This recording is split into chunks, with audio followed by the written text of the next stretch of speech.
The second half of this lesson has shown us a variety of efforts made to curtail anti-Semitism by monitoring and defining it, by legislating against it, and so forth.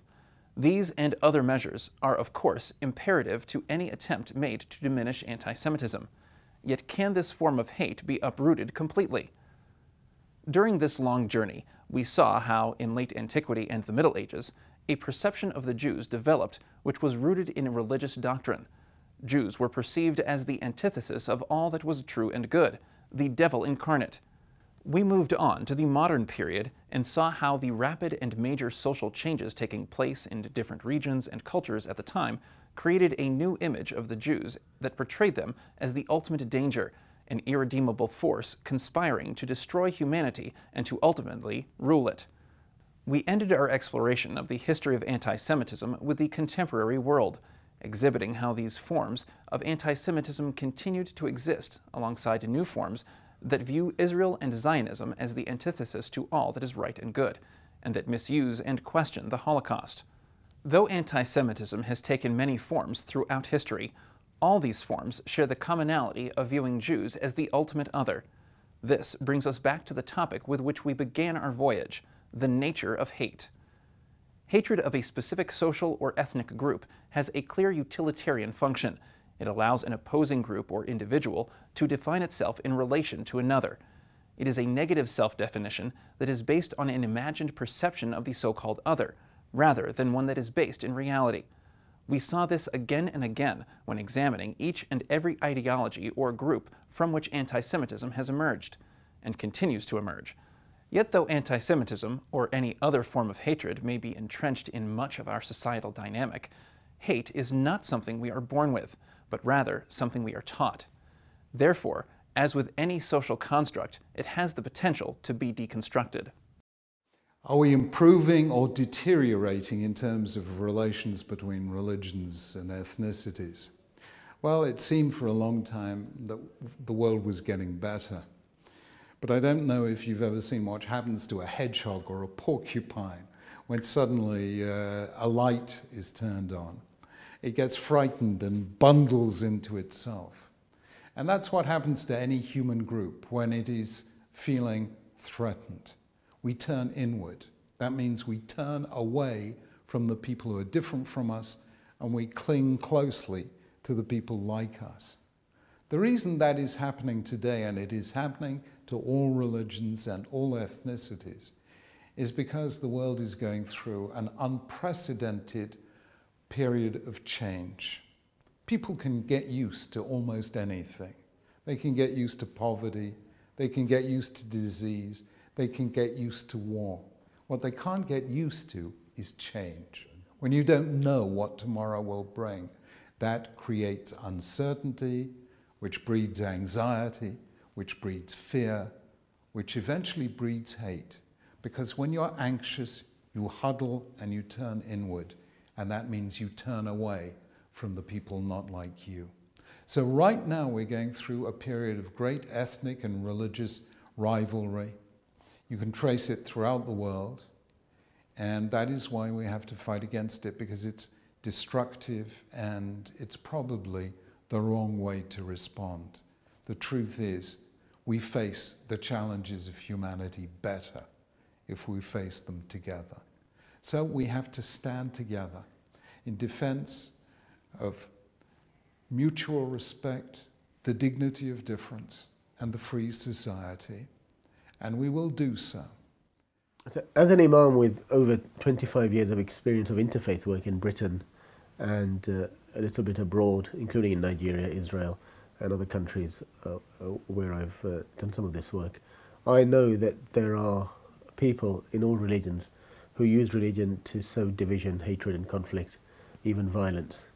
But equally, and more so, there are many, many good people, good men and women in every religion who use religion for what it should be there for moral improvement of individuals and communities and peoples, to strengthen our relationship with God and with each other. And they use religion as a source of transforming conflict into peacemaking and reconciliation. In fact, one of the meanings of Islam is not just submission or peace, it's actually peacemaking.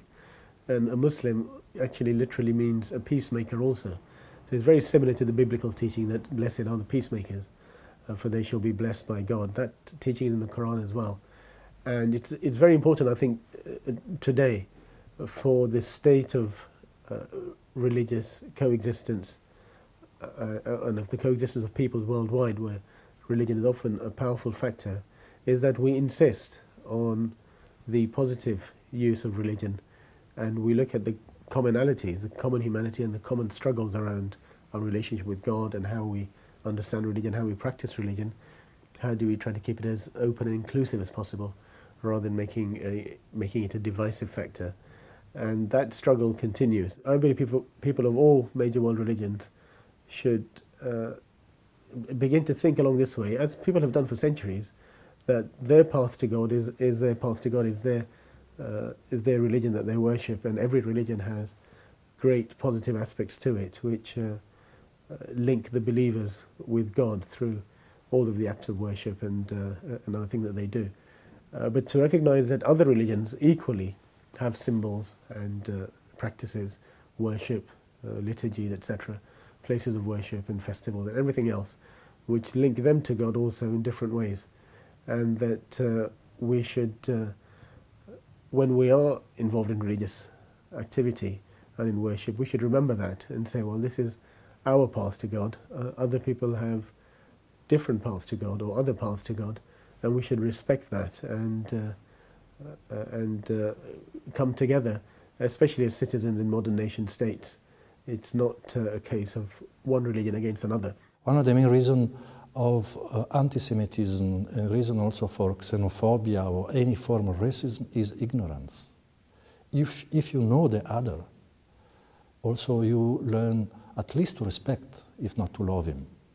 If you don't know the other, the prejudices that you receive from the other will guide you in the relations with him. We shouldn't say that all the religions are the same, but also we shouldn't say that the others are worse than us. We have to respect the others for what they are. I think that today the religious leaders have a very important responsibility to teach, to take also, first of all, to be men and women of vision, to have a vision, and to also to be able to pass, to transmit, to share this vision to their people, to their believers. First. The second is important also to take the responsibility, first of all, to condemn any form of violence in their name, and to promote any form of encounter and dialogue. Doesn't mean syncretism, but dialogue, meeting the other, is very important nowadays. And the religious leaders have an important role. Since the religion is so instrumentally used for violence, it's important that the religious leader condemn openly such a violence. Every day I wake up and I have to believe in two contradictory things. I have to understand that I am fighting against things that have old roots. When I fight for women's rights, for feminism, I need to remind myself that for 10,000 years around the world, women were treated as property, in some cases still today. So I need to understand, on the one hand, that the roots of anti-Semitism are deep. I cannot be naive and I cannot just wish it away. At the same time, I have to believe in the possibility of progress. I would not be sitting here and speaking now if I did not believe that it mattered that we speak and that we appeal to people. I have to believe that ultimately, most people, once they are confronted with what is at stake, they will change their opinions, they will change their views. I have to believe in the possibility of progress for women, and the possibility of progress for all peoples of all colors, and in the possibility that ultimately humanity will eradicate anti-Semitism. Otherwise, there's really no point in talking, in speaking, in writing, in making the case. I think the stranger has always been not so much hated as feared. In ancient times, when you encountered a stranger, you expected hostility, and there was a ritual. I come in peace. If the stranger said, I come in peace, that was an indication that he did not have hostile intentions, and you were supposed to respond in the same way.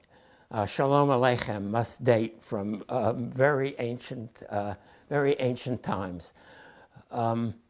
So fear of the other, and there have always been strangers, fear of the other is enormously important in human history, and the ways of overcoming fear are also very important.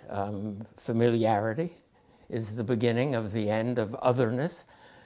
In the ancient world, the traveler, the figure like the Greek Herodotus, who went to some strange place and came back and told the Greeks, they're not so different from us.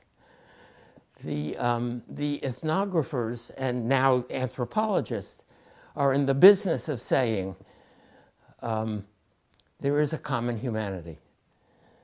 There are vast differences in belief, in religion, in everyday practice, in kinship patterns, but there is a common humanity.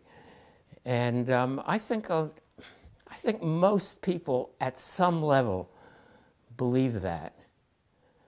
And the task of those of us who think of ourselves as egalitarians, say, is to convince our fellows that that common humanity matters more than all of the differences, even when the differences seem extraordinary.